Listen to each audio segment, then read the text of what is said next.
മകളെ കാണാൻ അനുവദിക്കുന്നില്ലെന്ന നടൻ ബാലയുടെ ആരോപണങ്ങൾക്ക് മറുപടിയുമായി അമൃത സുരേഷ് ഫേസ്ബുക്കിൽ പങ്കുവച്ച വീഡിയോയിലൂടെയാണ് അമൃത ഈ ആരോപണങ്ങൾക്ക് മറുപടി നൽകിയത്. പരസ്പര സമ്മതത്തോടെ വിവാഹമോചനം നേടിയവരാണ് അമൃതയും ബാലയും. എന്നാൽ വിവാഹമോചനത്തിന് ശേഷം ബാല നിരന്തരം അമൃതയെ തേജോവധം ചെയ്യുകയാണ്.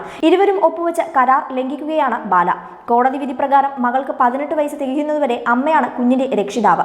ഈ സെക്കൻഡ് സാറ്റർഡേ മാത്രം കാണാനുള്ള ക്രിസ്മസിനോ ന്യൂ ഇയറിനോ ഒന്നും കാണാനായ ഈ മിസ്റ്റർ ബാല പറഞ്ഞതുമാതിരി അതൊന്നും ഇതിനകത്ത് പറഞ്ഞിട്ടില്ല. സെക്കൻഡ് സാറ്റർഡേസ് മാത്രം കാണാനുള്ള പെർമിഷൻ കൊടുത്തുകൊണ്ട് 10 മണി മുതൽ 4 മണി വരെ ഉള്ള സമയത്തിന് എല്ലാ മാസവും 2-ാം ശനിയാഴ്ച കോടതി പരിസരത്ത് വെച്ച ബാലയ്ക്ക് മകളെ കാണാൻ അനുവാദമുണ്ട്. പക്ഷേ വിവാഹമോചനം കഴിഞ്ഞ ആദ്യ 2-ാം ശനിയാഴ്ച അമൃത മകളെയും കൊണ്ട് കോടതി വളപ്പിൽ എത്തിയെങ്കിലും ബാല വന്നില്ല. വരാൻ പറ്റില്ലെന്ന് മുൻകൂട്ടി അറിയിച്ചതുമില്ല.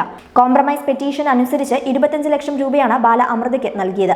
മകളുടെ പേരിൽ 15 ലക്ഷം രൂപയുടെ ഇൻഷുറൻസ് പോളിസിയാണുള്ളത്. പോക്സോ കേസ് കൊടുത്തെന്ന ബാലയുടെ ആരോപണവും അമൃത നിഷേധിക്കുന്നു.